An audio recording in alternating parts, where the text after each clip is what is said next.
Hello! Hey! Salut Daniel! Ça va Daniel? Et ouais! Et Noé, ça va? Ça va? Alors qu'est-ce que vous faites de beau en ce moment? Eh bien écoute, entre père et fils, on se fait les chemins des collines niçoises.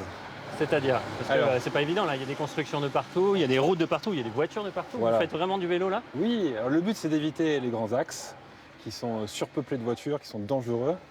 Et donc on utilise des chemins qui existaient ou où on part en découverte. Et là par exemple, regarde la plaque qui est là. Ouais. Via Julia Augusta, c'est une voie qui est... Une ancienne voie romaine? Une ancienne voie romaine qui partait donc du Var et qui partait jusqu'à la Turbie, puis jusqu'en Italie.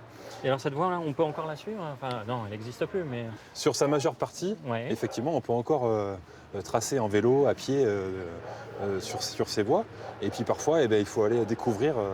il faut faire parfois des petites recherches sur Internet, sur les Google Maps, etc. Traverser des propriétés aussi? Ça peut arriver. Bon bah écoute, on vous laisse faire votre balade et on vous rattrape un peu plus loin. On alors. continue par là. À tout à l'heure. À tout à l'heure.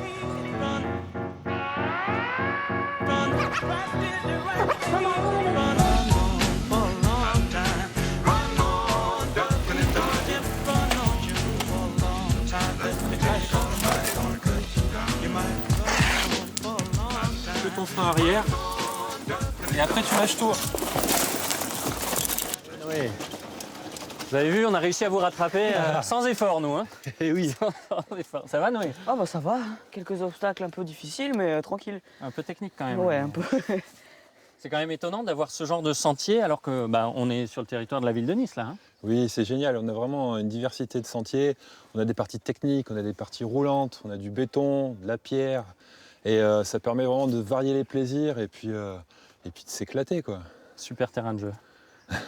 Bon, bah merci, on vous laisse. Oui, À merci bientôt. à toi. Allez, à bientôt. Allez, et on filez. repart.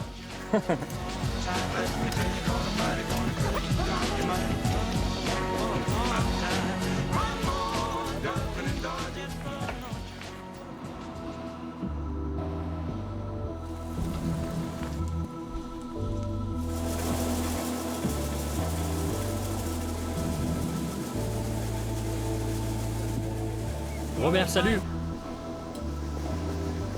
Que fais-tu en ce moment? Alors en ce moment, c'est l'empâtage, c'est-à-dire que le malt est mélangé à l'eau dans cette cuve. C'est comme une grosse soupe. Ouais, un genre de porridge. On chauffe à environ 65 degrés pour extraire le sucre. Et quand commence la fermentation? Quand la mixture est bouillie, on ajoute le houblon et on l'envoie dans une autre cuve. On laisse refroidir une vingtaine de minutes avant de l'envoyer dans le fermenteur. Il faut refroidir le mélange à 20 degrés avant d'ajouter la levure. Merci pour les explications. On vous laisse travailler.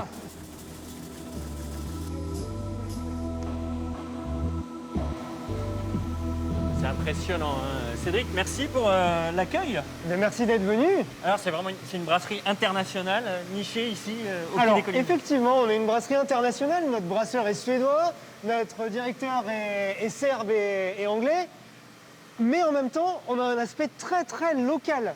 Le but, c'est vraiment de faire de la bière artisanale à Nice, sur les collines niçoises. Alors vous avez une vocation industrielle, enfin, c'est impressionnant l'installation. Alors pour le moment, on est complètement artisanal. Ah bon? Puisque pour être industriel, une brasserie doit atteindre à peu près 10 000 hectolitres par an. Et là on n'y est pas encore. Nous, on en est très loin. On est à 3 000 hectolitres par an. Alors pourquoi Nice? Pourquoi la Côte d'Azur pour faire de la bière? C'est pas vraiment une terre de bière. Hein. Alors, Nice, justement, il y a beaucoup de demandes à Nice et peu d'offres. Du coup, voilà pourquoi il y a 4 ans, on est venu s'installer à Nice. Derrière, on aime aussi l'ambiance à la fois montagne et méditerranéenne avec la mer. À Nice, tout est parfait pour le coup pour nous. Beaucoup de touristes pour une bière qui se réclame locale et qui a une tendance internationale. C'était le meilleur endroit en France où se positionner. Donc c'est une belle aventure. Merci en tout cas. Merci. À bientôt. À bientôt, bonne journée.